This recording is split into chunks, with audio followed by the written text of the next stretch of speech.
Favorite movie, TV. I'm already on the glasses for this one because I don't want to miss a thing here. Favorite movie. Off the top, if I had to sit down and pick one movie to watch, it would absolutely be the very first Star Wars movie, Episode 4, A New Hope, pre-Lucas ruining it.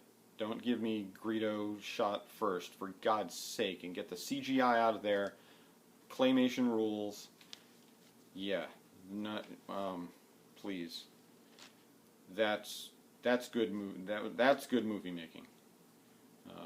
See the background on Lucas's story before he went bananas and ruined everything. Yeah, I don't know.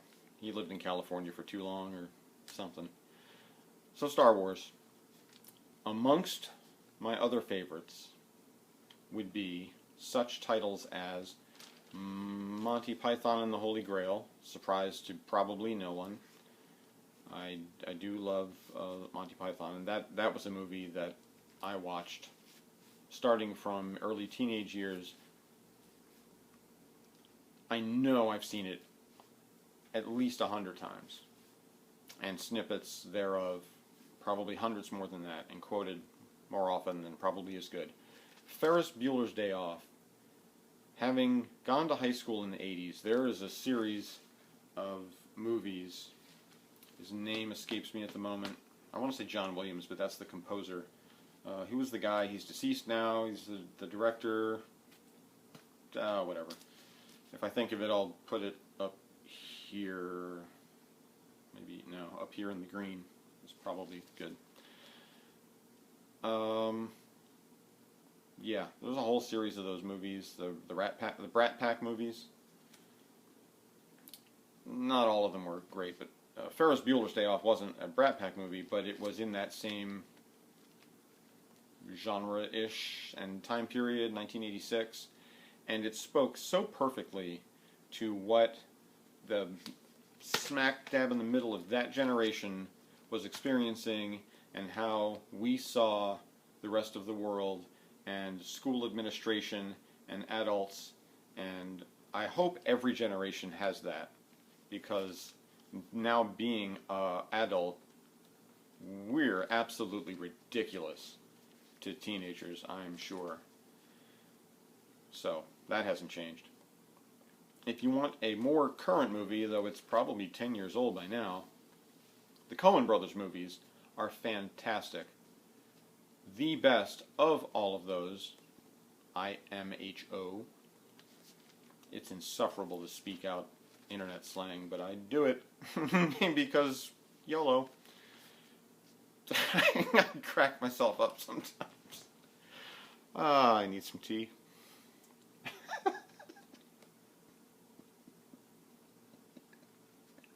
It really was funny.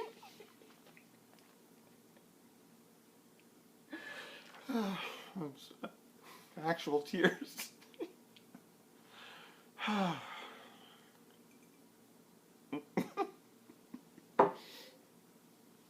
Not trying to do a spit take.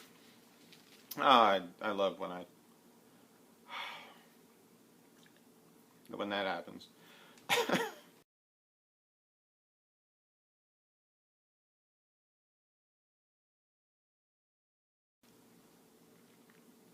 Do this before you see O Brother, Where Art Thou? Check if you have a passing concept of Greek mythology. That's helpful. I'm not suggesting that you read the Odyssey, but if you have a passing familiarity with that particular work, then that's good. Also, check out like some period movie pieces of the 30s era, even something like, I don't know. I mean, Gone with the Wind isn't set in that time, but was made in that time, so it has sort of a visual feel to it.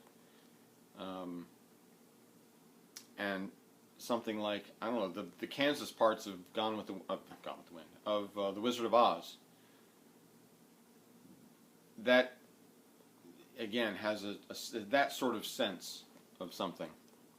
You have that and the Odyssey, and then if you don't know Robert Johnson, the king of the Delta blues singers, who had a fast and furious life, just check out a couple of his songs.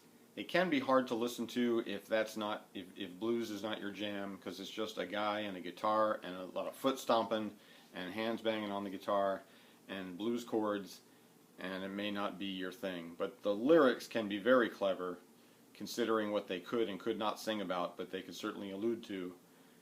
And if you have any kind of a concept of his life and what he was chasing and what he was running from, and they're ingrained in your head the classic picture of him sitting with his knees crossed and his guitar. Put those things in your head and then go watch Oh Brother, Where Art Thou, and you will have a rich experience of the best of filmmaking. That's what's happened there. So, favorite movies. Oh, let's see. TV. Back to the telescopes. Yeah. I have a love-hate relationship with TV. The hate is mostly because I hate most, and I'm talking 99.9 out to 19 decimal places percent, TV commercials. Cannot bear them.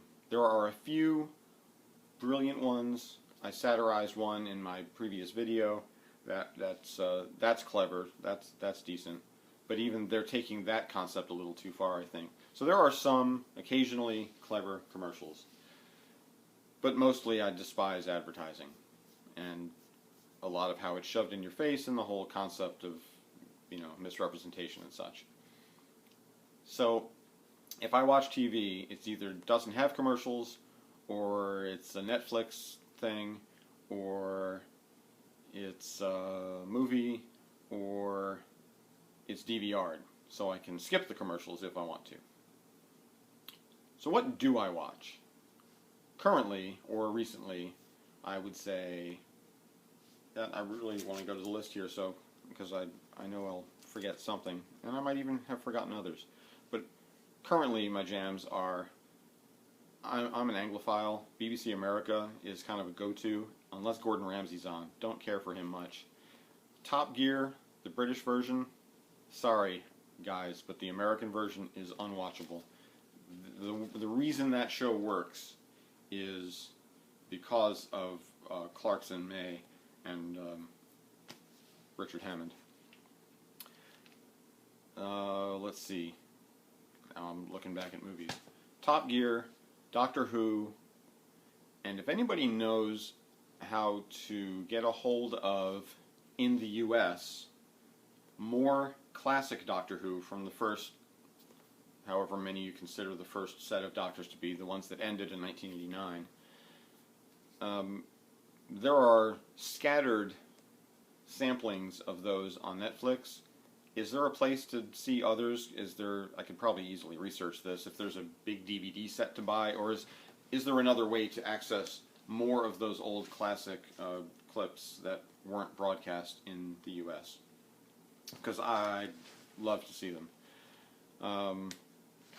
Star Trek: The Next Generation. Yeah, I'm a TNG guy, not a original series guy so much. Kirk is Shatner's, he's Shatner. But if you're on Twitter and you don't follow Sir Pat Stew, at Sir Pat Stew, that's Sir Patrick Stewart, I'm going to be that brilliant when I'm that age. I won't be as bald, because this probably isn't, this turning white, but it's not going anywhere. So but that works for him.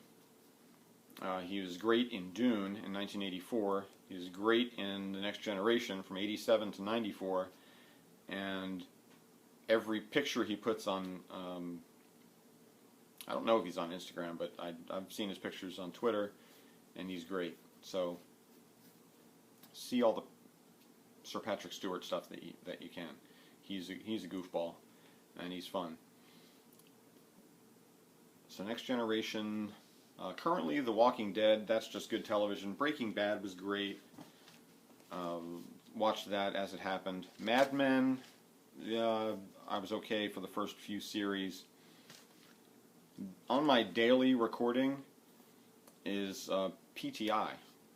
We have a sports interest, and if you are roughly my age, 40-something-ish, and you probably, if you ate dinner at dinner time in your kitchen and there was a TV available and it was on, it was probably on the news because your dad watched the news. That's our house, except it's PTI. It's the 5:30 version of Pardon the Interruption is what the show is, what PTI stands for, if you're not familiar. And it's hosted by two ex-Washington Post sports writers, Michael Wilbon and Tony Kornheiser. Tony Kornheiser is an irascible, old, I think mensch is the proper term. It's this guy from Long Island who was a sports writer his whole life, but he was, I think, an English major. He's just very clever, and he does a great local daily radio show, but it's accessible by podcast. It's you can stream it on ESPN 980 from 10 to 12, ESPN980.com, from 10 to 12 Eastern Time daily, but it's also podcast in the audio vault on that station. And I just thought of another thing to put in my list of things to ask. Listens, okay. So, I love me some Tony Kornheiser. His radio show is good. He understands how to interact with a radio audience, and he's great at it. And then the TV show is good too, because I just like their perspective on things. So that's it for current stuff. Lastly, going back into my early TV years, I can't not mention Sesame Street, which was great, and why I was interested in words and numbers probably from an early age, and Muppets, you know. Oh, let's see. Oh, if I had timed that better, I could have done something with, but that's not any of my business. I don't know if that worked there or not. You can tell me. So Sesame Street, the Electric Company as well.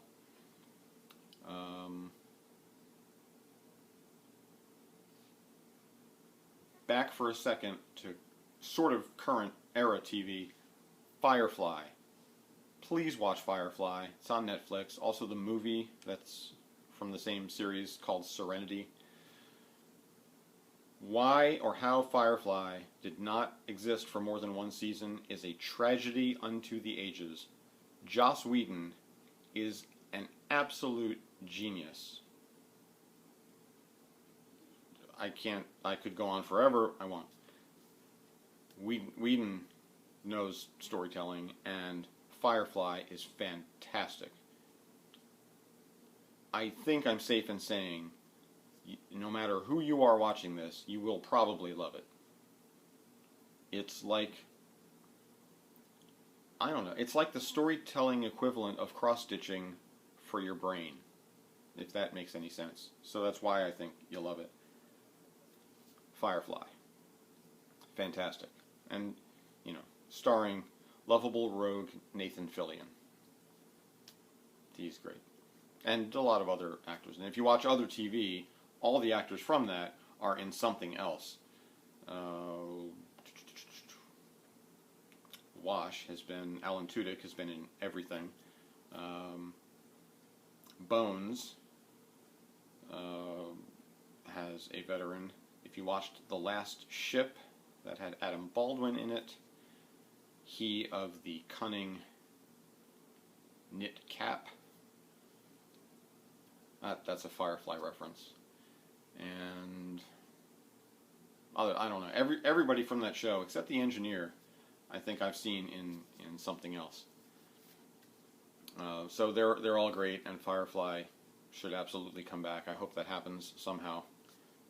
So back now to the 70s. My last thing on TV. If you did not experience the 1970s, and you would like to understand in some small way the zeitgeist of that era, which was a thin veneer of decency and a kind of a plastic coating of maybe rectitude or conformity. But bubbling underneath it was just a sea of clever naughtiness. Find old, well, they're all old, find episodes of Match Game, especially the earlier ones with Richard Dawson as bottom center of the panel guests. You just have to watch it and see. And first of all, the clothes and the hair are just hilarious.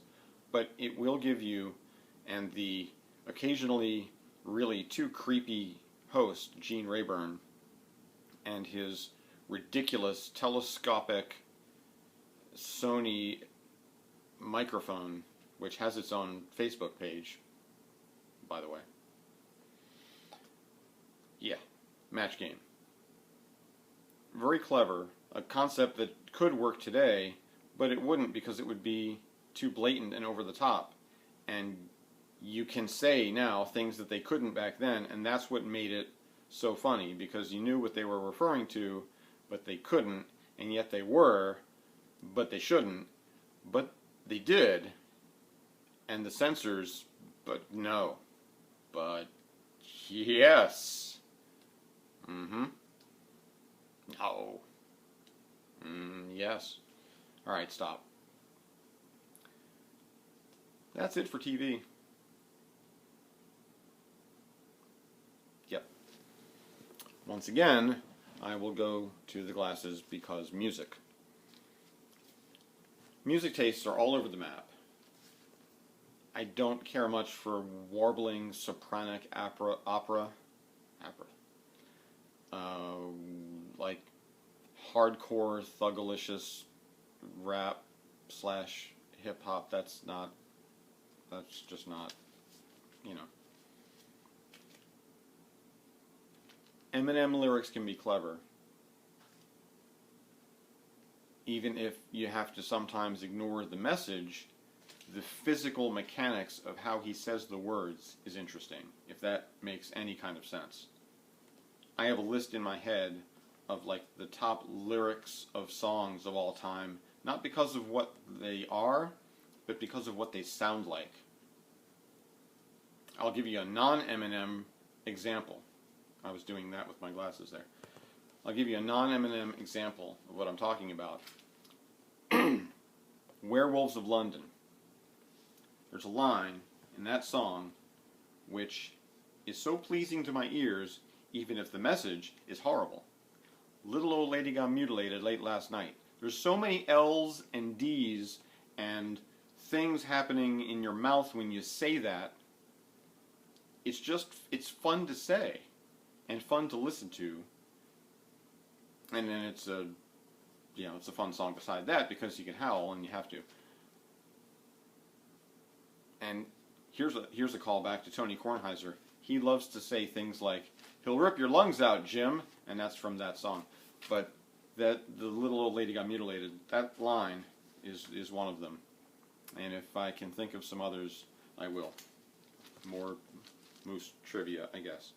So that's what I'm talking about when I say how a line sounds, not so much for the content of the words as the physical words themselves.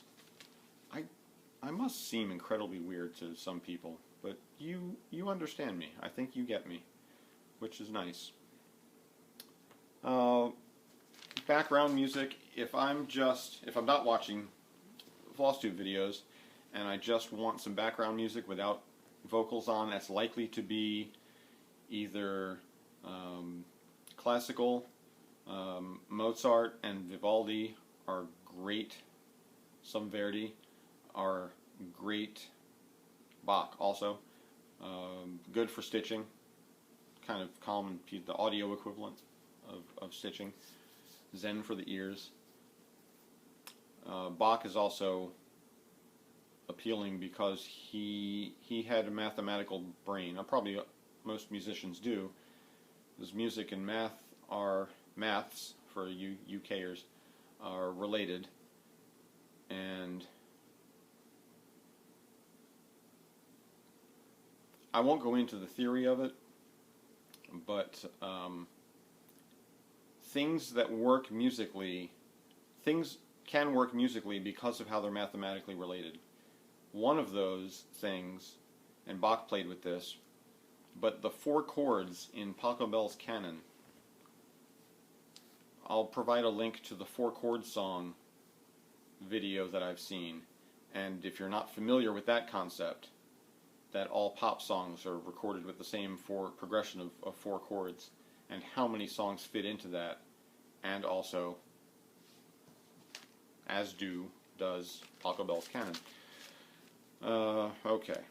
And it's so easy to go out in the weeds mentally. So what else is likely to be background music?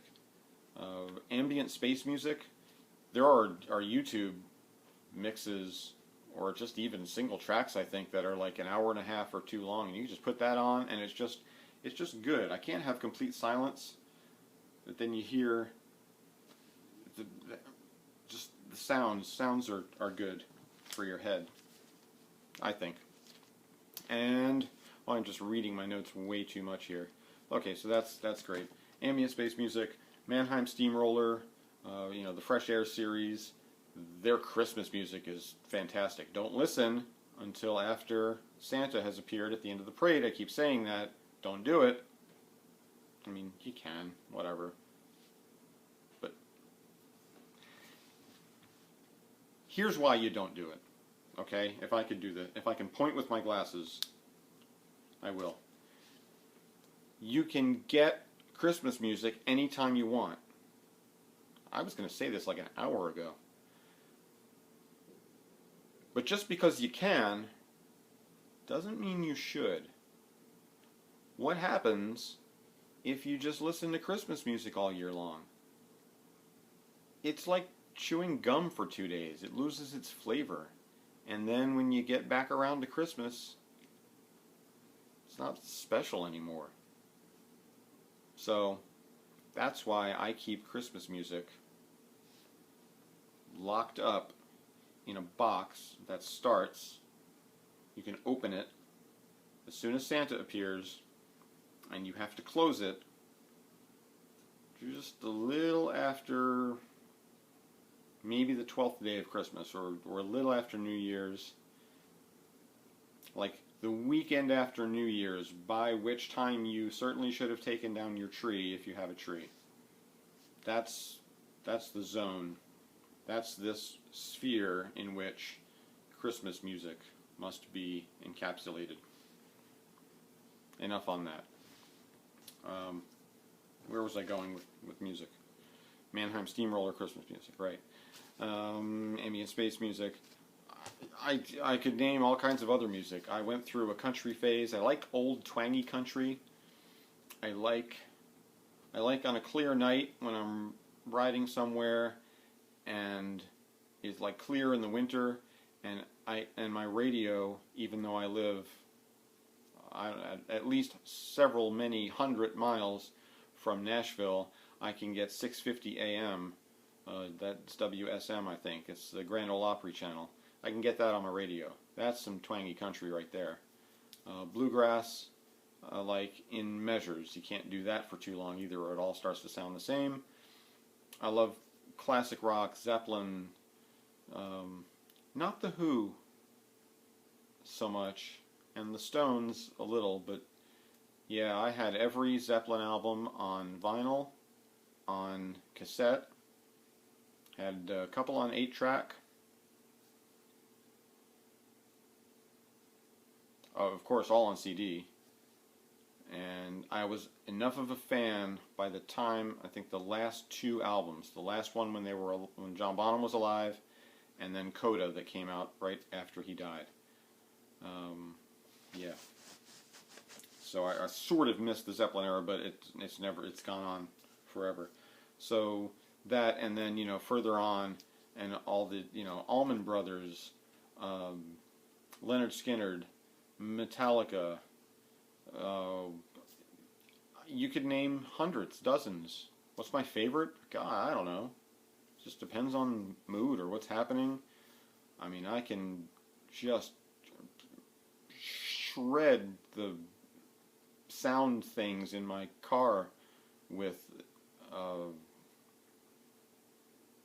Linkin Park or something, or I can just want to chill and have on 90.9, button 4 on my car radio, and just listen to something classical. As long as it's not warbly opera, I can't deal with that stuff. So, blues, classic blues, late 60s blues, Clapton, Cream. Watch the video, watch the documentary about Ginger Baker. It's called Beware of Mr. Baker. That man was insane. Still is insane. That's a great documentary. Gosh, some of the Eagles, like literally, I could be here all day on this one question. What have you started? Whimsy Daisical. Wow.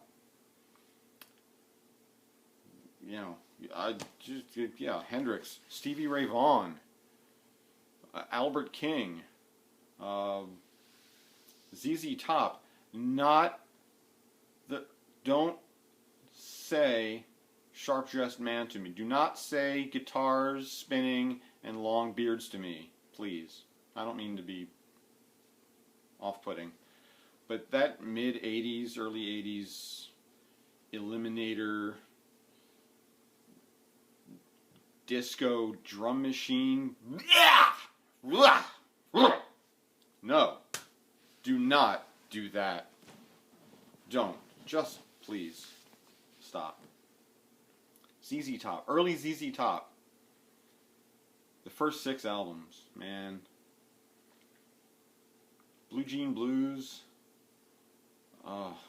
Just got paid today. Got me a pocket full of change. Jesus just left Chicago. Come on. You take $1,000. You spend 10 of it on a car and 990 of it on sound things for the preamps and subwoofers and speakers and mounts and tuners and 8-track. And then you get the 8-track for Fandango. And you go to the live portion. Mellow Down Easy. Boogie Children. Please. You put that, you get that together. I'll give you a suggestion. A 72 Satellite Custom, hardtop. I think he had a Chevy big block in it. If that would fit, I think that'd fit in a 72 Satellite. But you do that, you roll that with the windows down Route 9 or 88 out to the Jersey Shore, go out to Point Pleasant or Seaside on a Saturday night with Fandango, just blasting doesn't begin. You could hear it from space. If you were at the very top of the atmosphere, because of course in the vacuum of space where there are 5 atoms of hydrogen per cubic centimeter, you're not going to hear anything. But in some air, you could hear it. Man, you don't get any. That's up here, man. That's up here for experiences. That's where music can take you. Yeah, I get emotional. I don't know if you wanted to know this much about your needleworker, but it's happening. If there's, this is maybe interesting. I don't know. Maybe you've long since stopped watching, but if you still are, then you still are. So here we go. We're still going. Billy Gibbons from ZZ Top. Before ZZ Top, in the late '60s, in the era of psychedelic, acid rock kind of thing, he had a band called the Moving Sidewalks. And most of the stuff on that album is kind of weird psychedelia. There was one song, one track, called Joe Blues, that the guitar is so thick and rich and just gut punching. He plays two solid blues riffs in there, just licks that go on, blues jams up and down the fretboard, and he gets to a point where it's so musically delicious. He's way up at the top of the fretboard and he bends a note so hard and holds it, and the sustain and the sound, you can hear the whole guitar ringing with the sound of this note. It's so perfect, and it just goes in your ears and melts your skull bones. It's that good, I am telling you. I love Joe Blues. I love that song. God, I could just listen to it. I'm going to have to, because once you start, yeah. Whew. Music. Yep. That's good stuff. Next question.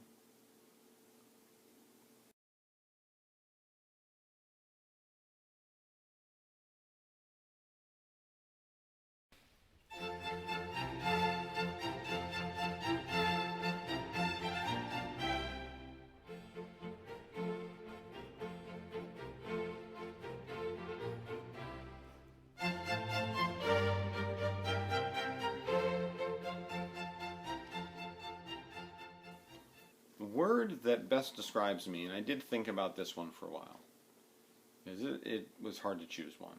Somebody already picked indecisive, so I can't do that.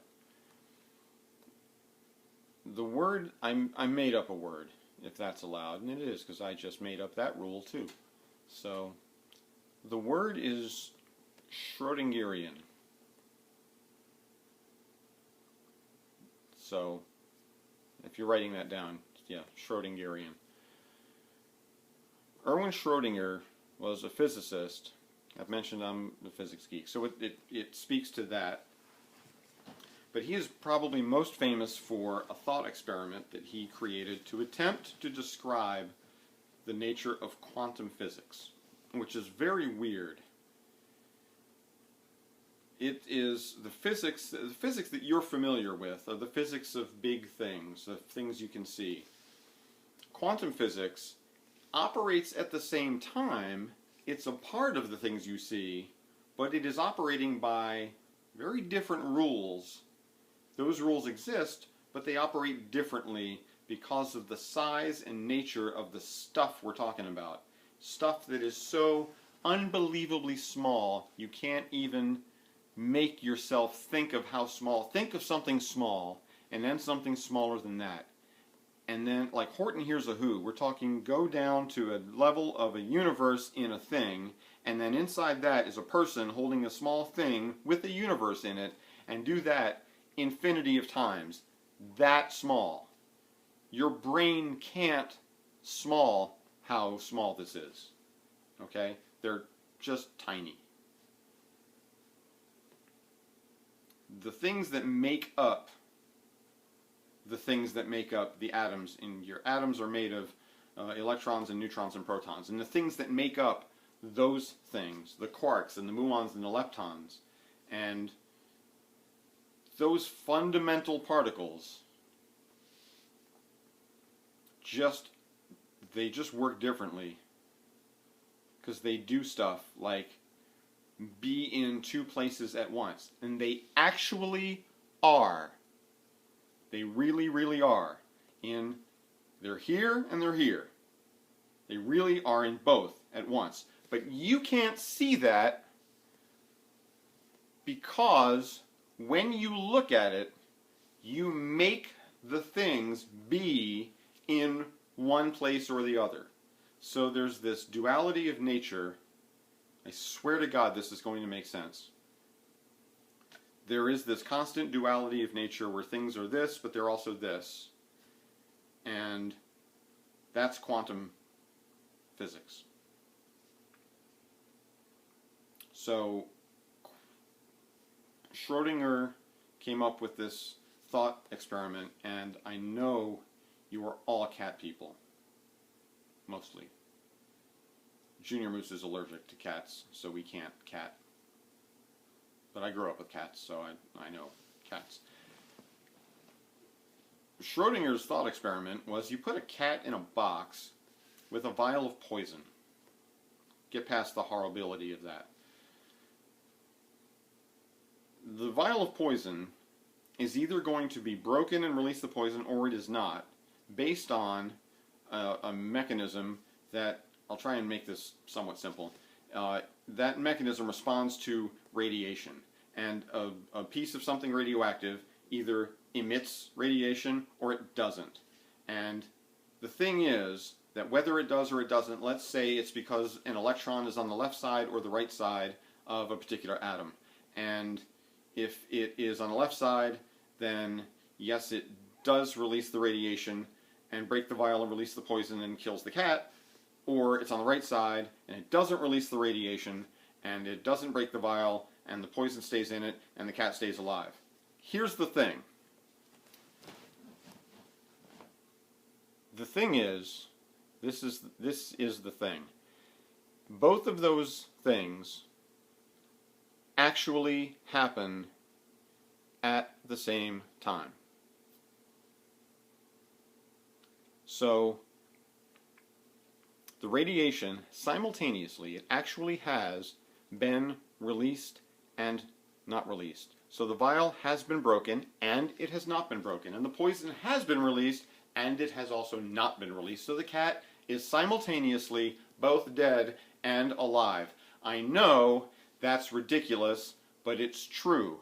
That's how weird quantum physics is.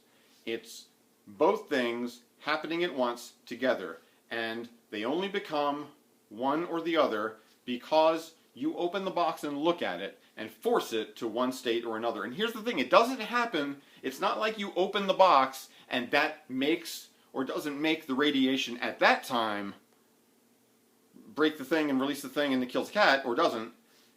It's already happened. Both things have already happened. It's a little like time travel in that when you open the box and look in, you have caused a choice to be made for a thing that's already happened. You caused the choice. I don't know if this technically is, I'm trying to make it not be, so if you have a doctorate in quantum particle physics or something, I hope this is anywhere close to being a correct melange of truth and simplicity. So quantum physics is weird because it's so very much weird. The rambling, if you like the rambling, that is something rambly. So that's Schrodinger's experiment. Why is that a description apt for me? I think because, you're going to get philosophical here, since we've gone through particle physics, why not go through philosophy? This is the University of Flosstube. Two things are operating at once. There is nature and nurture. What is the true nature of man? You know, we're getting into questions that have been discussed for generations untold. What is the true essence of being versus perception? Well, it's all happening at once. If this seems like I've taken some mind-altering substance, I haven't. This is what's in my brain. This is what it's like in there. You're welcome for that knowledge. I'm trying to, how do I describe this duality that I feel? It's like I can be, two things are in here, not like multiple personalities. It's not weird psychological mumbo jumbo like that. It's just that you're born with a nature, and then layered on top of that is society and experience and how you were raised and all of those things. So what is your true nature? What is, I am comfortable, I'm happy as could be, sitting on a tractor for 6 hours out here in the country. And I am in Brooklyn, and I want there to be a pizza place open in Clinton Hill across from the Pratt Institute at 4 o'clock in the morning because I'm not going to bed yet. It's the same vibe, it's the same thing. It's one or the other, but it's both. It can be either, and that's okay. I'm okay with that. So I can be either in or one or the other, but I am yet both. I am an introvert. I know that. And yet, an explanation I saw of the Myers-Briggs introvert versus extrovert, an introvert gets their energy from within themselves. And that's cross-stitching, that's Zen. I'm by myself, I'm doing this thing, and it's all within me. An extrovert gets their energy from others. Am I not getting energy from you all? That's what Flosstube is. It's not mutually exclusive. It doesn't mean I'm not an introvert. I'm here by myself being introverted, and yet I'm going there to all of you. And I know that, and yet I'm getting energy from that. It's both happening at once. It's one and the other.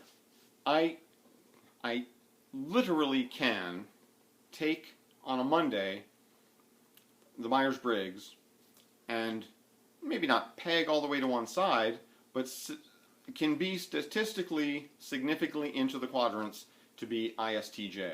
I've answered the questions honestly. That's how it is. That's how I'm feeling. It's not, like I say, it's not a different personality thing. It's me. It's just that's what I'm doing then, and that's what I'm feeling.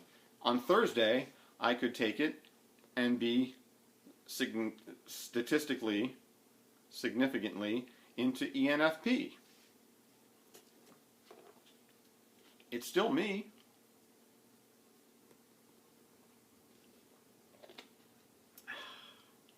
You have to go after some water. So, yeah, that's, now you're getting to know your needleworker. I'm one or the other, but I'm both at the same time. And I'm okay with that. And it's fine. Because that's the duality that exists in nature. Wherever you are, if you're seeing this in the evening, or next time you can, go out and look at a sunset if you can. That sun on the horizon, it's a sunset. You're looking at it, that's your time of day. It is actually a sunset. It really, really is. And that sun on the horizon is also somebody's sunrise. It's one and it's the other, both at the same time. That is Schrodingerian.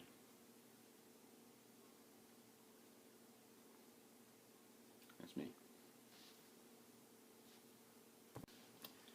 Well, that was fun.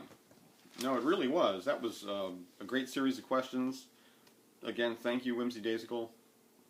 And at this point, I jotted down those other questions that I thought of, and I think this would make maybe kind of a good tag.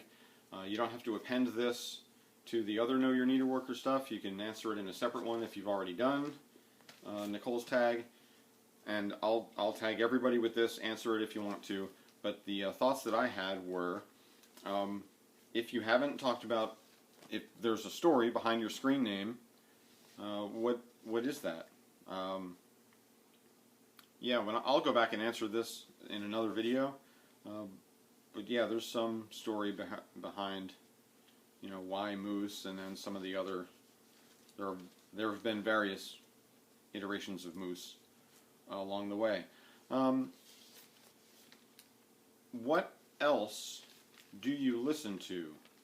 Because as I was thinking, as I got into the music thing, there are a lot of other.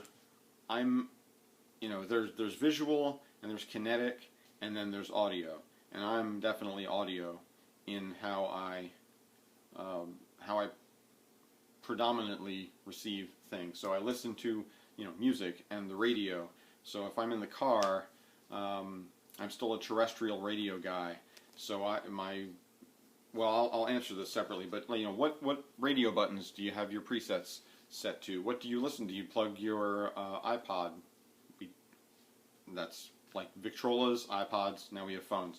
Do you plug your music device into, or does your car just get Pandora or something? Yeah. What's on your Pandora? What do you listen to podcasts? Do you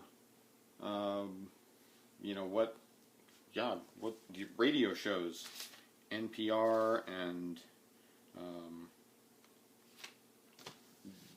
do you have favorite books, but you listen to them because you can't read while you stitch? So there's that. Do you just have ambient music on? And if so, what might that be? So what are your listens? That would be fun to know. For me, anyway, if you have them. And lastly, especially with the, kind of this holiday-ish period coming up, what are, do you have some family favorite traditions? Or have you created some of your own? We have Chinese food every Christmas Eve. I don't know how or why that started, but we do. And, you know, I read, my kids will be 50, and I will still be reading The Night Before Christmas on the night before Christmas. And we always have mashed rutabagas with Thanksgiving dinner. So those are just a few. But what traditions have you got? How'd they start? Yeah, whatever you want to talk about. It's all good. Man, I might need more tea.